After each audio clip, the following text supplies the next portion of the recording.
I'm honored to be here today with Mr. Nitin Desai, who served as the Under Secretary General for the Economic and Social Affairs of the United Nations from 1992 to 2003. He coordinated a series of UN-led global conferences from 92 to 2002, such as the United Nations Conference on Environment and Development at Rio de Janeiro in 1992 and the World Summit on Sustainable Development in Johannesburg in 2002. Since his retirement, he's been involved in a variety of public policy activities, both nationally and internationally. He is a Distinguished Fellow of TERI and is an Honorary Fellow at the London School of Economics. He writes a monthly column in Business Standard. You taught economics at two leading universities in the UK, worked briefly in the private sector, and then had a much longer stint in the Indian government in the Planning Commission before joining the UN. What motivated you to take that step, to shift from the Indian government to the UN? Well, what had happened was that when I was working in the Planning Commission, I ended up in the Planning Commission after a few years working in universities in the private sector. Two things were very prominent in my work. One, in the very nature of things, a Planning Commission thinks of development in the long term, not just in terms of what's going to happen next year. Second, that because it does not have a sectoral remit, but an economy-wide remit, you are much more conscious of the linkages, say between forestry and agriculture, forestry and energy, and things like that, you see. And the third thing was that by around 71, partly because of Mrs. Gandhi's influence, partly because of the impact of the UN Conference on Environment in Stockholm, environmental consciousness is increasing in India. I was in the projects division of the Planning Commission, and we had started looking at the environmental impact of projects. And these three things come in many ways were the basis for the subsequent work on sustainable development. So initially, I went to the Brundtland Commission. And I came to the UN after the Brundtland Commission because in many ways what happened was that the UN decided to follow up the recommendations of the Brundtland Commission. So perhaps I should say a word about the Brundtland Commission. Now, how did I end up in the Brundtland Commission?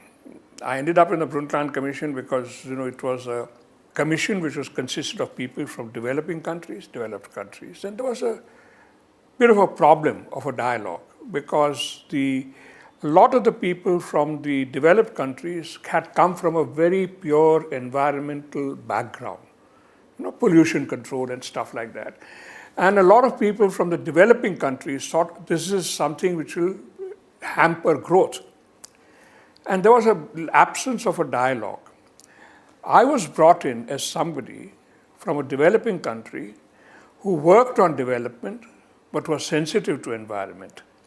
And I was brought into the commission, and basically that's when the idea of sustainable development fructified. I wrote a note on that for the Brundtland Commission in 1986. That was the first note, and that worked. It found a language for people to talk, because there are two things basically in the idea of sustainable development. First, it's about as you know, the famous definition which was there in the note which I wrote for Brundtland, meeting the needs of the present without compromising the ability of future generations to meet their needs. The idea that you have to think of the impacts of development in the long term. It's not just today's needs which matter. You should also be worrying about tomorrow's, day after tomorrow's needs. And the second thing, which is very crucial to the idea of sustainable development, that you cannot look at things in sectoral isolation. If I want to protect forests, I have to worry about agriculture. I have to worry about energy. If I want to ensure health for people, I must worry about water supply and sanitation. So in that sense, the two key things in sustainable development, that you must look at the impact of development on future generations, that you must look at development as things where every sector is connected with other sectors, are basically very much a product of my Planning Commission experience. So that's what I did in Brundtland. I fleshed that out. It flew. Everybody liked it. And then the report was done, and I played a certain role in drafting of that report, particularly the conceptual chapters, but also later the overall supervision. And I ended up in the UN because the UN decided to follow up on the Brundtland report and set up the UN Conference on Environment and Development, which was held in Rio in 1992.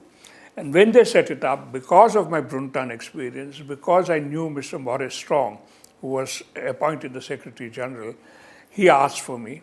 And I felt, well, that's time, that it's worth doing something, following through what I had already done in the Brundtland report. So that's how I ended up in the UN.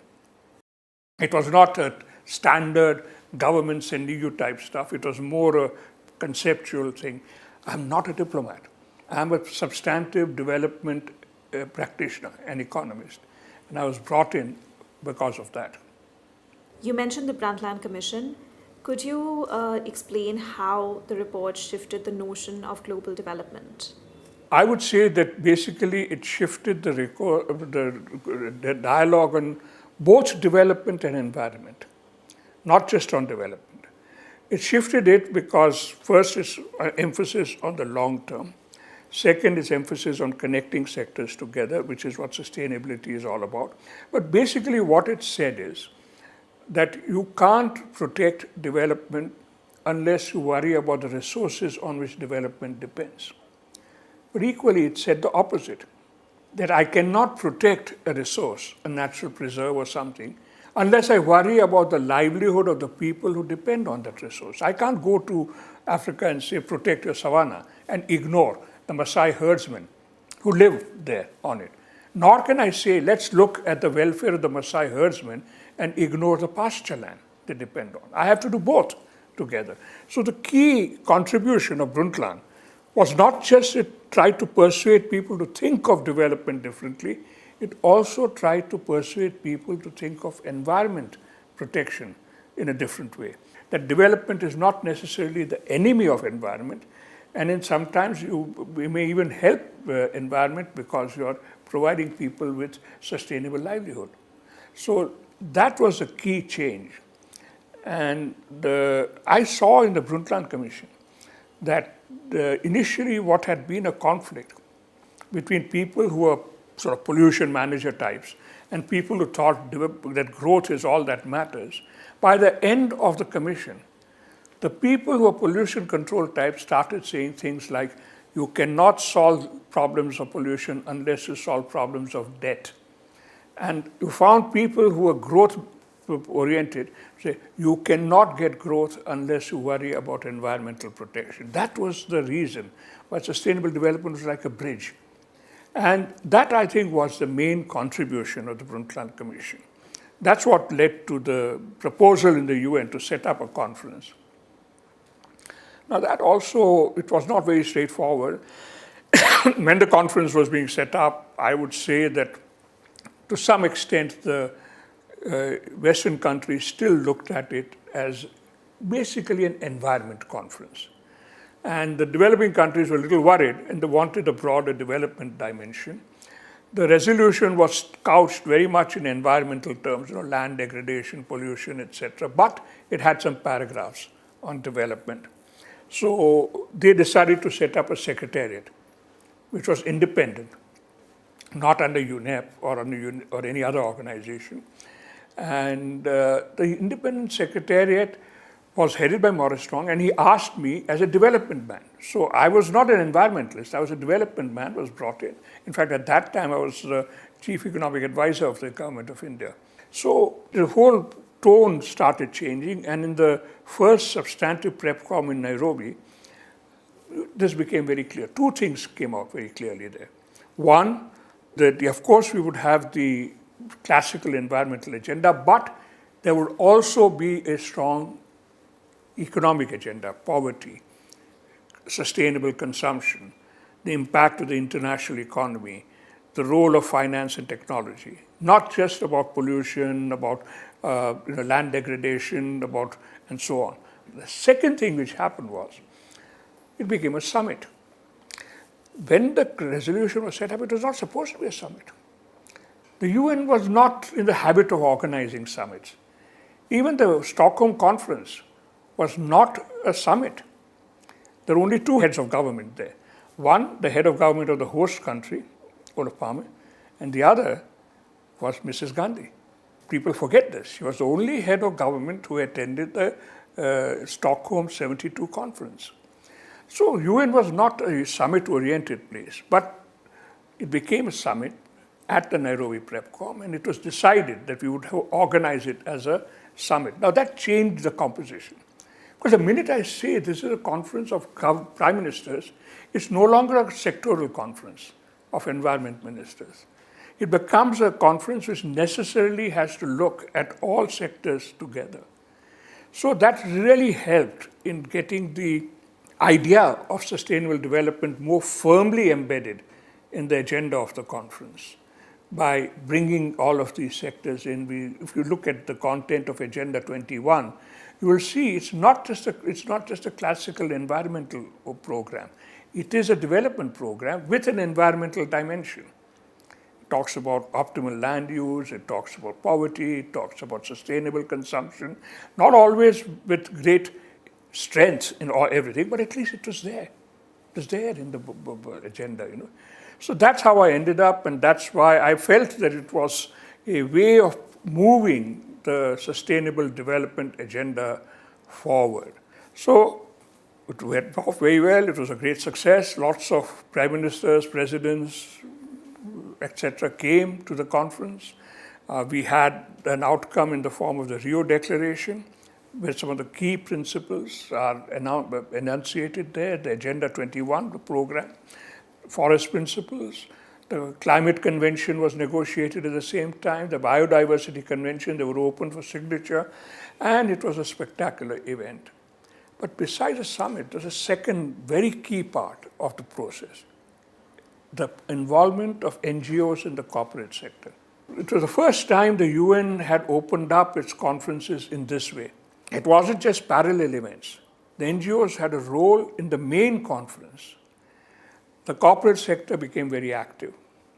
And there was a World Business Council on Sustainable Development, which was set up. It's Stefan Schmidheiny of Switzerland chairing it.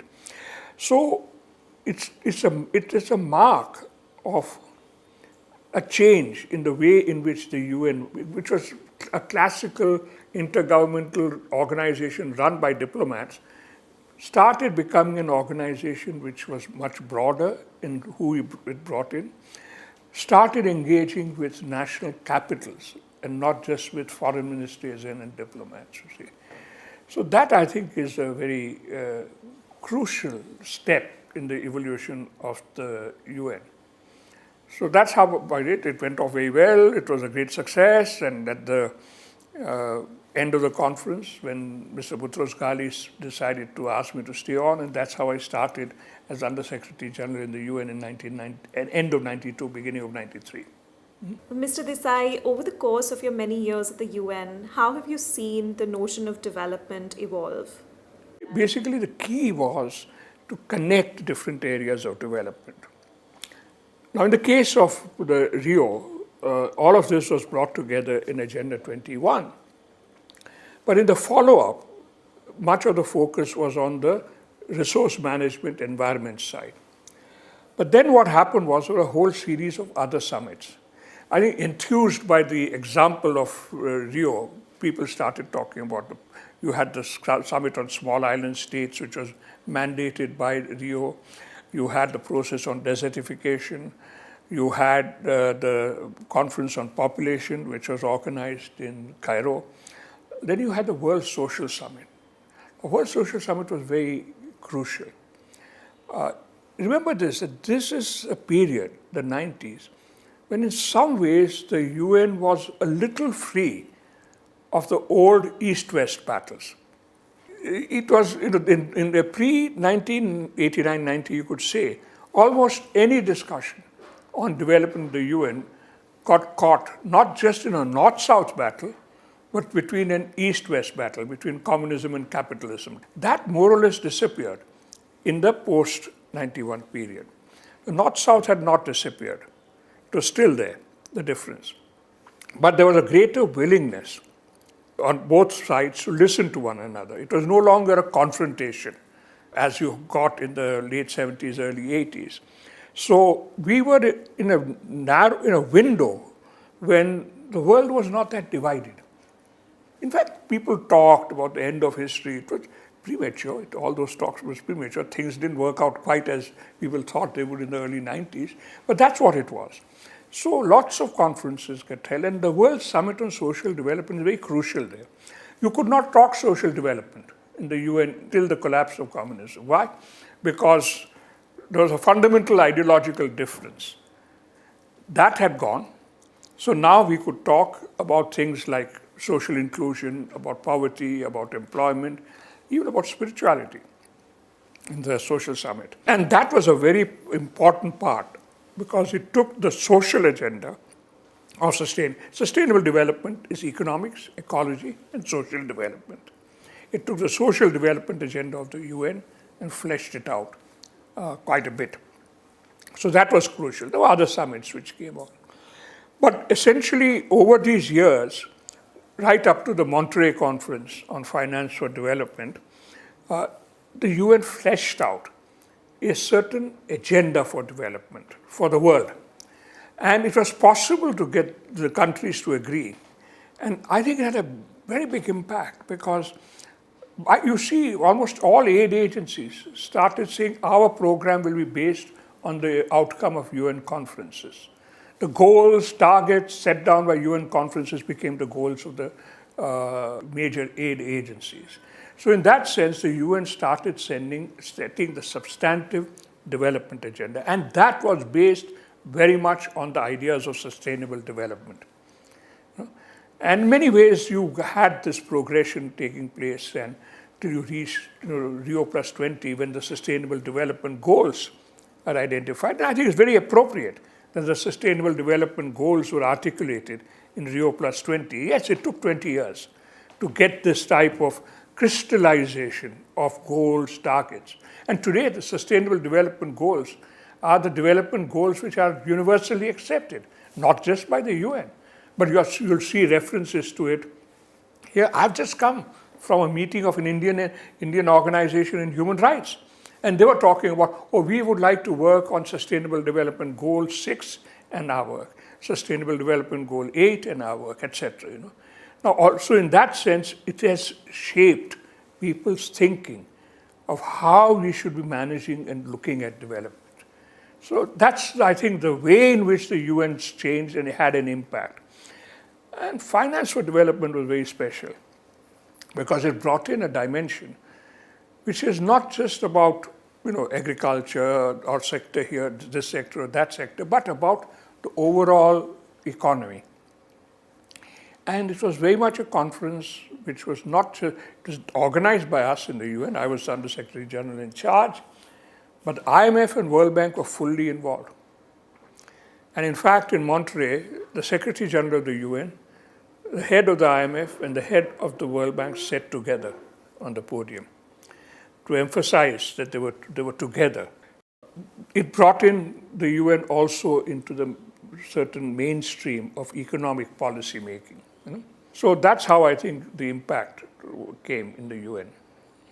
Mr. Desai, you mentioned the Monterey Conference. Could you explain a little bit about the challenges that you faced organizing the conference just a few months after 9/11? See, the Monterey Conference was a difficult conference because it was the first time the UN was trying to play a significant role on issues of aid, trade, and so on. And traditionally, it was a tendency to say, no, this should be handled by the IMF, the World Bank, etc. You don't come in. But now it was accepted, and particularly because we made a serious effort to bring the other organizations into the management of this thing. 9/11, the 9/11 attack came a few months before the conference was due. And at that time, as the Under-Secretary General in charge, I must say I was under a little bit of pressure, saying, call it off. The world is not interested. The world is coping with this attack and so on, and nobody will come. I said, no, they will come, because they will realize that part of what lies behind this is also these divisions. And in the end, I proved to be right, because even the President of the United States, George Bush, came and announced a major aid program. So in some ways, the UN also has to respond. But I would almost see Monterey as a response to what the world was experiencing, and it's not an accident that it's considered a success. So that's how I think the issue progressed, and we get to Johannesburg. The other thing that I think strikes me is what had started in Rio, the involvement of people from outside governments, non-governmental organizations, corporates, not just in a sort of agitating mode, but in a constructive mode, which was encouraged by saying, don't just come as an NGO, put yourself into a group. It should be trade unions, should be indigenous people, should be local authorities, etc. So you had to be in a group, and that encouraged them to form substantive agendas. The corporates started taking an interest. They started realizing that they had to engage on issues of sustainable development, and it grew very rapidly. In Rio, the World Business Council on Sustainable Development, I think, had about 20-25 people. By the time we did Johannesburg, there were so many who wanted to be part of it that we had to have a separate event altogether. And they started realizing that they had to come together. And the third thing that happened was the climate process. See, the climate process, in the very nature of things, has to talk of sustainability. You can't decarbonize an economy and not worry about development. You can't treat it simply as an environmental problem, because it goes right into the very heart of development, energy use.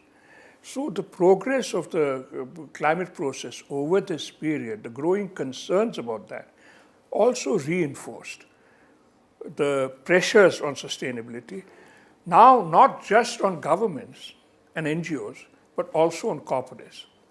So I'd say the evolution that I see over this period is how the UN was flexible enough to respond to a changing world situation where real power to shape development rested not just in the hands of governments, but also large corporations, many of them so large, they're multinational, they transcended national boundaries, they had global supply chains, and the increasingly influential non-governmental groups, which were also global in their impact. I mean, take, for instance, the whole debt issue. The whole debt thing was resolved because of an NGO movement. You take, for instance, the Anti-Landmines Treaty, very much a product of an NGO movement. In fact, the lady who organized it got a Nobel Prize for it. So I'd say that the UN had the capacity to respond to a changing environment of global power. It's not just governments who matter. There are many other entities which matter. And I think this we saw in the UN in this process. I saw it also in the way in which the AIDS program developed, which was not seen just simply as a program for governments, but also brought in pharmaceutical companies and others into that whole process. So Mr. Kofi Annan particularly, regrettably we just lost him a few days ago. Mr. Kofi Annan is a person who played a very key role in this, because he saw that. And it was very important moves he made in bringing these people into that whole process. And, and in some ways, I would say that Johannesburg was a summit about partnerships. If Rio was a summit which tried to identify what government should be doing, Johannesburg was a summit which was trying to identify what governments, civil society organizations, and corporates ought to be doing in partnership. And partnerships emerged in water, in energy, and in several other areas. So Johannesburg was a very different sort of summit. Its outcome is not just directive to governments, it's also very much an outcome which was supposed to be taken up by civil society and corporates. So that's what happened, and that was more or less my swan song in the UN. But after I retired from the UN in August 2003, Kofi Annan asked me to stay on to help with the World Summit on Information Society, which was held in Geneva in Tunisia. I then ended up doing that work on internet management and internet governance for right up to 2010 for the UN. About 7 years after I left the UN. But that I was living in India, but I was chairing I was a Secretary General Special Advisor on Internet Governance. Why was I put into that? Somebody says, you're not an internet specialist. Why were you put into that? Now, there's a reason behind that. The internet is one of those things which is not managed by governments. It's managed by a private entity. Its network for standard setting is a completely informal network of internet engineers who meet in the Internet Engineering Task Force. The United States does play a certain role in the management of the internet, but the key standard setting parts of the internet were not in the hands of governments at all. So this was a very unusual thing, that instead of being in a situation where people outside government wanted to have a say, here was a situation where people outside government were managing it and the governments wanted a say. So they put together this group, which consisted of governments, of non-governmental organizations, activist organizations were talking about internet policy, the internet technical organizations like ICANN and etc., and the corporates who were involved in either the supply of internet services or the use of internet services, mainly the supply. And I was made the chair because I didn't belong to any one of these four. I was not part of any government. I was not an internet techie. I was not an NGO, and I was not a corporate. So in some ways, the reason I was put in charge was because I was an independent entity. And that's probably why it worked. And it really was an extraordinary experiment in global governance, which brought together all of these entities into one framework. And we used to come out with decisions and so on, which were accepted by everybody.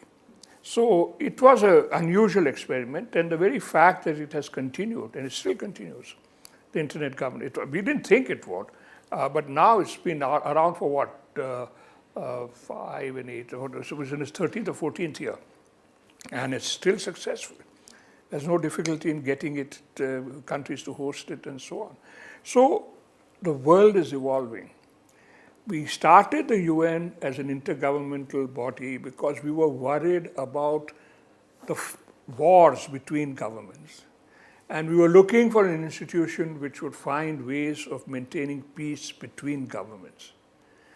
We are now in a world which is very different, where the threats are of a very different character. They're not necessarily threats of interstate war.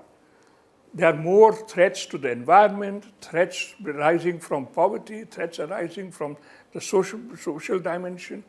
And what is very impressive is the way in which the UN has evolved to provide frameworks, institutions, programs, ideas to be able to address issues as they arise. I think it has been more flexible than national governments. The UN structure has evolved. And why? Because the UN is not powerful. That is why. We have no power. We have no power to tax anybody. We have no army, nothing. Where does the power of the Secretary General come from, of the UN come from? It comes from the fact that he or she, that so far we've not had a she, we've just had he, is seen as a community leader, somebody who represents a sense of global community. Now, if you're a community leader in a village or a town, your power does not come from any official position. Your power comes from your capacity to mobilize all the others who have power around a common goal or a common set of actions. This is why the UN has been able to do this. because it is able to function as a community. The SC can function as a community leader. It can provide a space. And I see really the UN has to be thought of as a meeting, must be thought of as community meetings, not as legislative meetings. Our power is limited, but our moral authority is huge. And that is what I think the UN has to learn to exploit. What do you see, Mr. Desai, as the major risks that the world has to be cautioned about? I would say, if I were to take it from the perspective of sustainable development, which has three areas: the environment, the economy, and society. On the environment side, the main risk is the threat of climate change, which threatens to undermine all of the achievements that we have had in terms of improving people's lives. And the UN has to play a role in bringing people together for common action on addressing climate change. And not just governments, but also corporates and civil society organizations. On the economy, I see the threat as the growing concentration of economic power. Now, that's not something the UN can address that easily, but by stimulating development in places which are at the moment being left behind, like for instance Africa, it would at least help to reduce that. And on the social side is the threat of inequality. The growing inequality, because the balance between capital and labor is changing, because the balance between highly skilled people, semi-skilled people, and unskilled people is changing. This is where the whole issue of new technology and its impact on globalization and people comes in. And I hope the UN can play a role in helping countries to address the challenge of the new technologies and what they mean in terms of inequality and growing imbalances. Mr. Desai, so much of your career has focused on climate change and on sustainable development. Could you tell us a little bit about the road to Paris and what you see as the road beyond Paris? The road to Paris was a long one. It started a long time back, and it basically started with the UN Framework Convention on Climate Change, which was signed in Rio. And it has progressed beyond that, and in Paris we finally got an agreement which the countries committed themselves to keeping global temperature changes down to 2 degrees centigrade and if possible 1.5. If you see the road to Paris, basically it was a road where initially a lot of the dialogue was on, is it happening? And is it because of us? Or is it a natural phenomenon? That is behind us. Today, nobody is questioning the reality of climate change, and nobody is questioning that it is arising because of human impact. And therefore, it's our responsibility to correct it. That's progress. One reason this happened was the international, the IPCC, the Intergovernmental Panel on Climate Change, which brought science together. Then the next question was, who does what when? Initially, the focus was, it's mostly a problem which the developed countries have done. So the first part was that we had the Kyoto Agreement, where there were obligations only on the developed countries. But now there's a realization that it has to be broader, and that's what the Paris Agreement has led to. Now, one of the problems in this, now I can speak, now no longer responsible in the UN, is that we have had a little problem with a certain country across the Atlantic, which has been a bit of a barrier all the way through. First, in questioning the reality of climate. Second, in not joining the Kyoto Protocol. Third, in very modest commitments they made in Paris. And now we see that withdrawing from Paris Agreement also. So the world has a problem, that one of its largest emitters is not fully engaged in this process. So I would not describe the process as a complete success. But I do believe that the fact that practically everybody else is agreed is a plus point. That practically everybody else in the world is agreed on what we need to do, and the pace at which we need to do it is a plus point. More than that, it has influenced the way the market is working. Look at the way renewable energy is becoming competitive. And today, frankly, I sometimes argue only the governments feel the market will take care of our problem. That even if the United States government withdraws, the fact is that the market will take care of the problem. And even in the United States, there are many governments within the United States who are fairly committed to this. So if I see the road beyond Paris, I would say that the road beyond Paris is up to about 2030 is reasonably clear. It is basically renewable energy, energy efficiency, and so on. The road beyond 2030 is very open. Our energy in 2050 has to be completely different from what it is now. And we don't know. We don't know what the technologies required will be. We don't know what the organizational structures required will be. So that's very, very open. It is clearly the greatest single challenge humanity faces over the remaining years of this century. Thank you, Mr. Desai. Thank you.